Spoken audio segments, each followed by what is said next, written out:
હિંમતનગરથી 21 થી 22 કિલોમીટરને અંતરે આવેલું એક ચમત્કારી હનુમાનજી મંદિરના દર્શન આજે તમને કરાવવાનો છું, જેમાં કહેવાય છે કે ચમત્કારી છે તથા સાથે સાથે એમની ચોટીવાલા હનુમાનજી નામથી પ્રખ્યાત છે. અહીંયા જે સિરોલી ગામની અંદર આવેલું છે મંદિર, એમના હું આજે તમને દર્શન કરાવવાનો છું. હાલ હું નીકળી ગયો છું અને રસ્તો થોડોક વિચિત્ર છે. હાઈવેથી આવશો એટલે તમને વાંધો નહીં આવે, ગામની અંદર રસ્તો હજી પાક્કો બન્યો છે નહીં, એટલે આવો રસ્તો છે. હિંમતનગરના રહેવાસી જેટલા છે આજુબાજુના, ઇવન વિજાપુરવાળાએ તો જોઈ લીધું છે, યુટ્યુબ પર ઘણા લોકોએ વિડીયો બનાવ્યા છે. મારે રહી ગયું હતું જોવાનું, એટલે દર્શન કરવાનું, એટલે હું આજે દર્શન કરવા જઈ રહ્યો છું. ત્યાં તમને બતાવું કેવું મંદિર છે.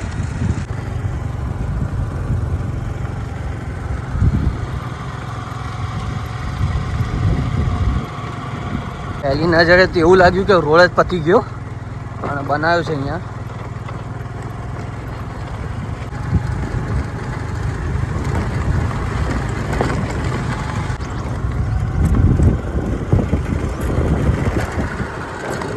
આ મંદિર છે ગામની જેવા. તમે અંદર આવશો, ક્યાંય વળવાનું નથી. ગૂગલ પ્રમાણે આવશો તો બતાવી દેશે, એક્ઝેક્ટ આવે છે. ખાલી રોડ થોડાક છે એવા. મંદિરના અમને તમને દર્શન કરાવું. સામે સ્કૂલ છે, ગામ છે આખું. જેવા અહીંથી આ રોડ આવે છે, આ રોડથી જેવા આવશો એટલે અહીંયા મંદિર છે. મંદિરની અંદર દર્શન કરાવું તમને. બાકી નજારા સારા છે. ચોમાસામાં સરસ મજાના નજારા જોવા મળશે જો ચોમાસામાં તમે અહીંયા આવતા હોય તો.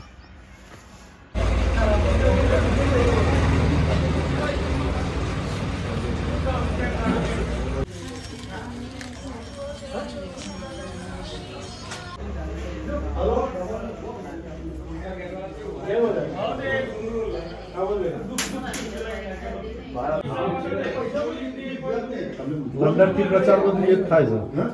મારા બાબુ એક પ્રચાર કરે છે એટલે તા બધું બતાવશો. તો બપોર પછી આવું છું.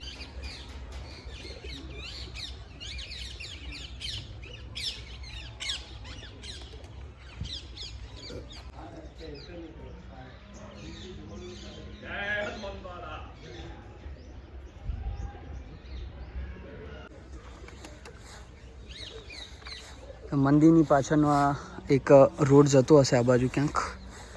અહીંયા એક બીજું મંદિર છે, આપણે મહાદેવનું મંદિર છે, અને આ છે જે આપણે હનુમાનજીનું મંદિર છે. મંદિર નાનું છે પણ હાથ બહુ મોટો છે. હમણાં મેં એક બે જણા સાથે વાત થઈ મને, એટલે કહેતા હતા કે દૂર દૂરથી લોકો આવે છે અહીંયા અને પોતાની જે માનતા અને બાધા રાખતા હોય છે અને પૂરી થતી હોય છે. સરસ મજાનું હનુમાનજીનું મંદિર છે. તો લોકોને વિડીયો શેર કરજો, વિડીયોને લાઈક કરજો, બધાને જણાવજો કે ભાઈ ચમત્કારી હનુમાનજીનું મંદિર છે, દર્શન કરવા આવે અહીંયા.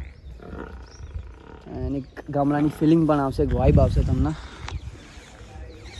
હું તો યુકે રહું છું એટલે અમારે તો ત્યાં આવું છે નહીં, બટ યા ગાયો ભેંસો ચરાવતા હોય છે અહીંયા. તો